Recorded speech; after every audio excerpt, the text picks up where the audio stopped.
Hello, class. Well, the very last book of the New Testament is the Revelation of John, and that's to be the topic of today's final lecture for you. Um, this final book of the New Testament is actually quite different than all the other books in the New Testament. While we've had Gospels, which are kind of narrative stories, and we've had letters, and we've had sermons like Hebrews and First John, Revelation is something very different. It's an apocalypse. An apocalypse, literally the Greek here is apokalypsis, is literally an uncovering or a revealing of something which is hidden.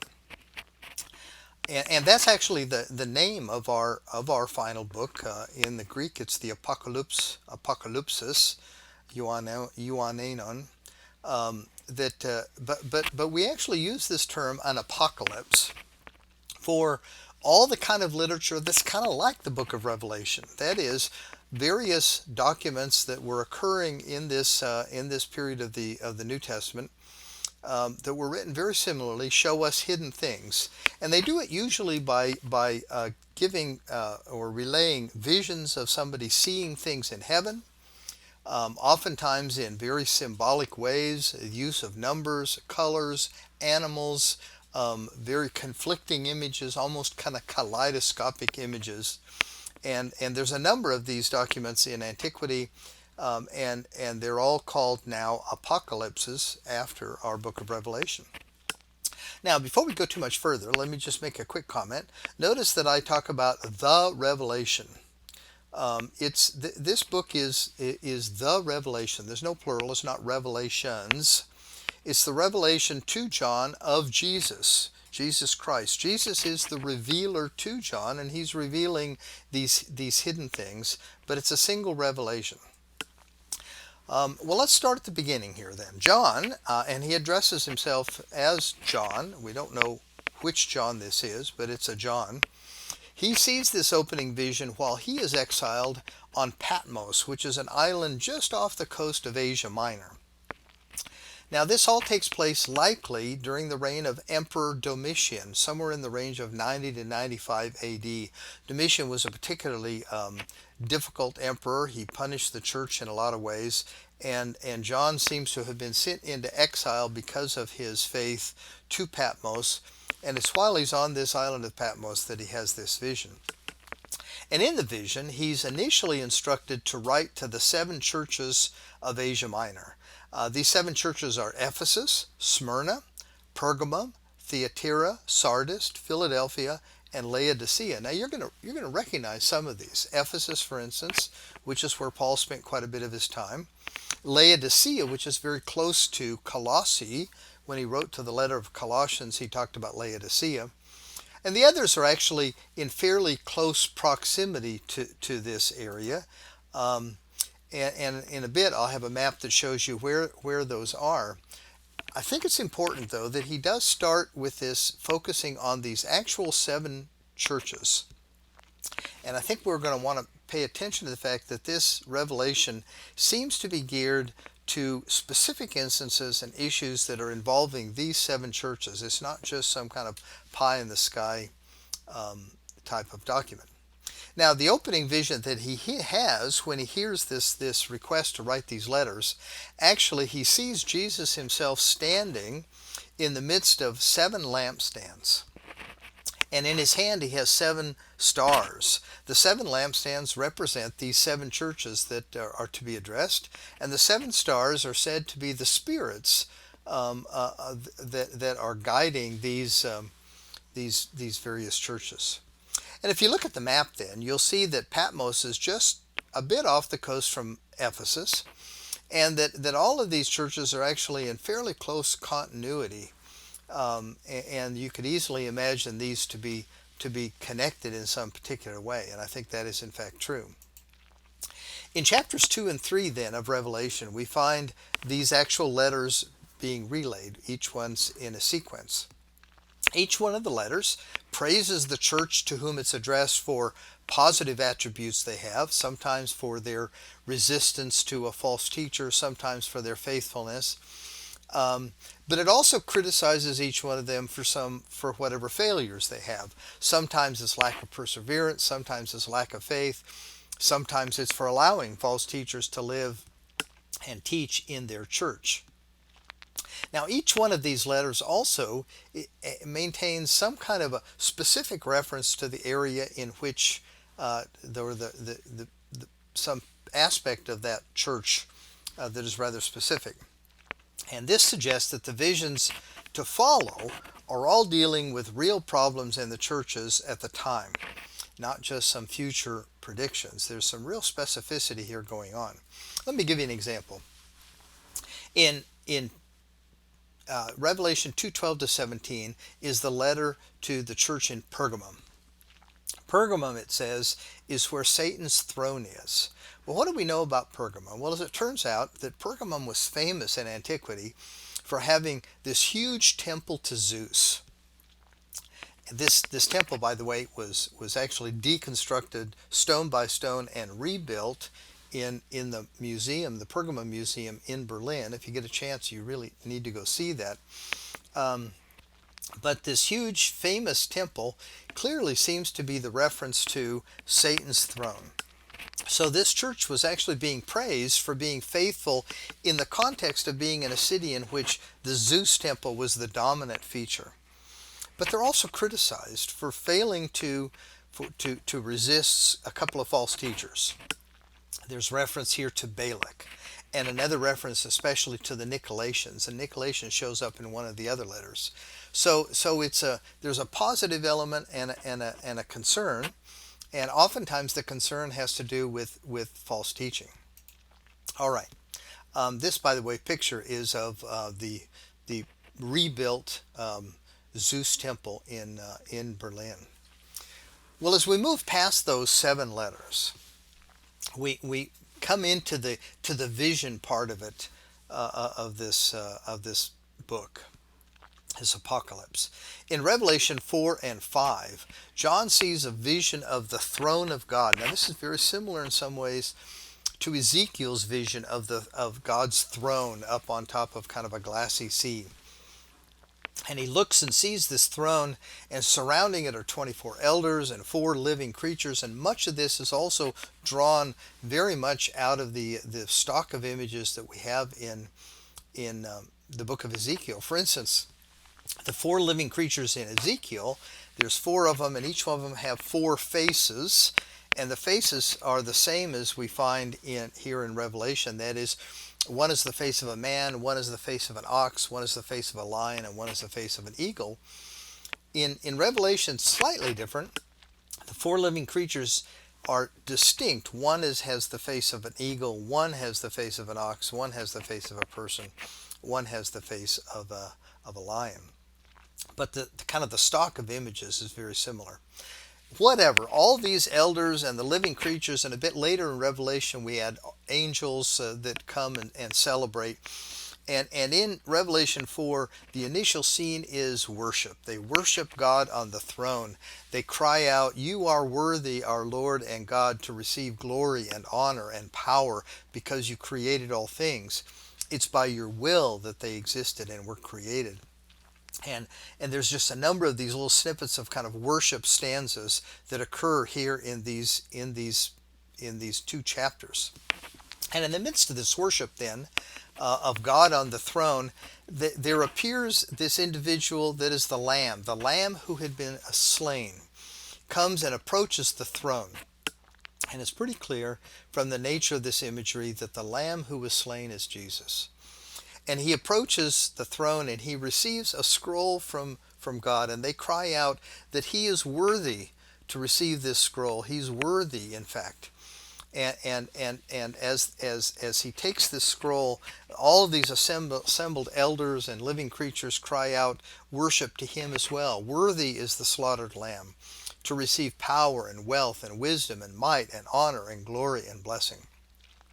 So we start this whole process off with worship, with acclamation, with celebration about the power of God and the power of the Lamb, that is Jesus. But then things shift. And so, beginning in chapter 6, we now have, and going all the way through chapter 16, we have a cluster of passages that are really dealing with rather horrific events. Um, and they come in a series of sequences. And so, the first set of sequences are that a number of seals on the scroll are opened, one seal after another, and each open seal presents some new difficulty, some new revelation, some new insight, but oftentimes they're warnings, they're dangers. After, when we reach the seventh seal, there's all of a sudden silence, and then we have another sequence. Seven trumpets are sounded, and now these trumpets announce difficulties. After that, we have a number of beasts that rise up out of the sea and from on land, and they endanger the church. They endanger the children of God. And then we have seven bowls of plagues that are each emptied out one after another, that are terribly difficult issues. So the sequence from 6 to 16 is of calamities, of tensions there, whether it's earthquakes or famine or persecution or oppressive governments. All of these are the kind of things that are going to cause suffering to the people of God, and the people of God are having to live in this very difficult situation. Frequently, the difficulties come at the hands of forces, that is, governments or these beasts, and we'll talk about those in a bit, that are presenting very real difficulties to the people of God. Now, one of the things that I think is oftentimes misunderstood is that these series of seven seals, seven trumpets, seven bowls, are oftentimes viewed as kind of successive issues in some kind of a progressive timeline. And I don't think that's actually true. If you kind of look carefully at this, you'll see that each one of these seven ends with the beginning of another set of seven, as if to say that we're still dealing with the same thing, just viewed from a different perspective. It's almost like what we have are nesting dolls. As we open up each nesting doll, finally we find another cluster, and we do it again and again and again. These aren't successive issues, but they're actually dealing with the same kind of problems over and over again, viewed in different set of symbols, a different set of ways of imagining these problems that are being presented to the church.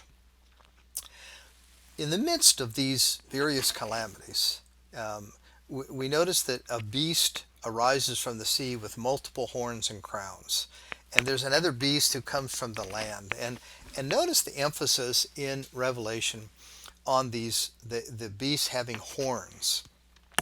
And that's actually a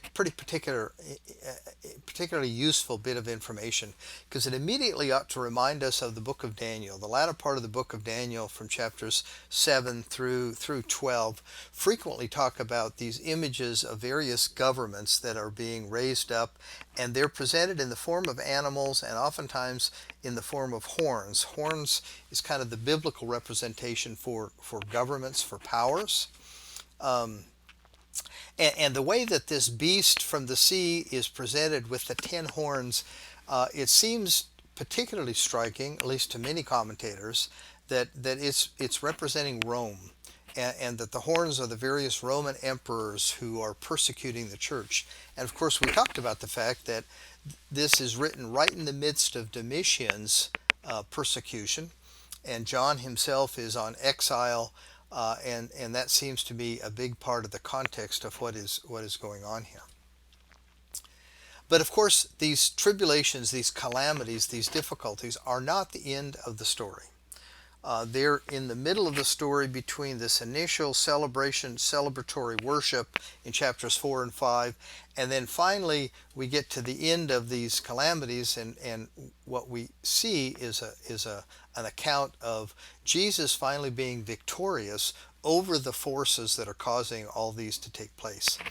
Babylon, which is a way of talking about Rome, is fallen. It's defeated by God's power. Christ then defeats the beast, that is, the rulers themselves. And finally, when all of these are finally defeated, God's reign is allowed to finally enter in and come in.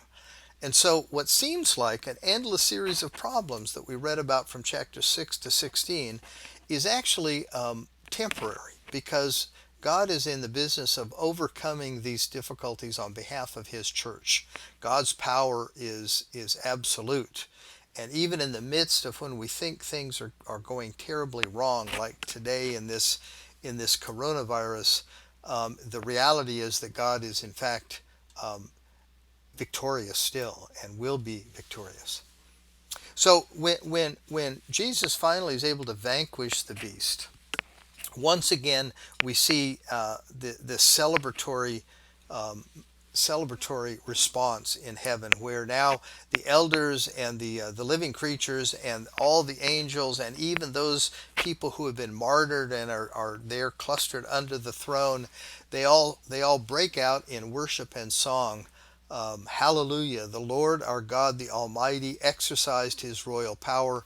Let us rejoice and celebrate and give him the glory, for the wedding day of the Lamb has come, and his bride has made herself ready. She was given fine, pure white linen to wear, for the fine linen is the saint's act of justice. And what seems to be engaged here is a recognition that the church is this bride of Christ, and she has, through her perseverance, through staying faithful to Jesus, when things are finally concluded, that she will be presented as this bride to Christ in this final end time. At this point, it's not just celebration because things are the same, but in fact it inaugurates something brand new.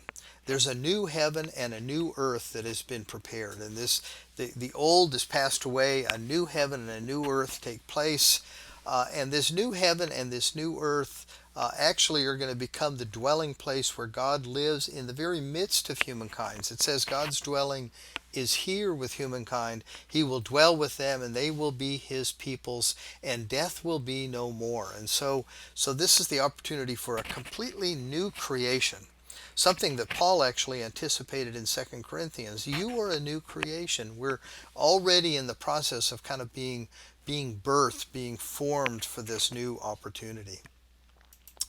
And so kind of the crescendo of this whole book of Revelation, after all these difficulties, is to move to this new creation situation. So what do we make of all these visions? When we kind of stand back at the end of it, how do we understand them?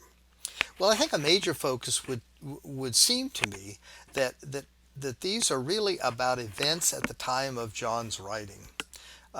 John is understanding that during his time period, these churches in Asia Minor are suffering from persecutions, from famine, from disease. The church was under attack as they tried to live faithful lives. There were false teachers potentially corrupting the church. And this is a document that is urging these people in the churches to stay faithful. That even if these horrendous things seem like they're bowls of wrath that are being poured out on them, or that they're horrendous beasts that are rising from the sea to attack them, that the reality is that God is still in control, and that God is there to take care of his people, and that if these Christians stay faithful, that in fact they will be rewarded. Now, it's important for us also to remember that the various signs and symbols, the numbers and colors, all of these are part of this apocalyptic genre. And they're used to describe difficult things and difficult times. And we've seen some of these already in the book of Daniel and Zechariah and Ezekiel. And in fact, Revelation itself draws from this stock of images from Daniel, Zechariah, and Ezekiel, and kind of remixes them in this really dramatic way. But remember that these various signs and symbols are just that. They're a way that ancient peoples were talking about difficult times and difficult things. At the end of the day, this book of Revelation is primarily an encouragement to a church in danger to stay faithful. Listen to the final words in the very beginning of this book, the final words that Jesus addressed to the church in Ephesus. If you can hear, listen to what the Spirit is saying to the churches. I will allow those who emerge victorious to eat from the tree of life which is in God's paradise.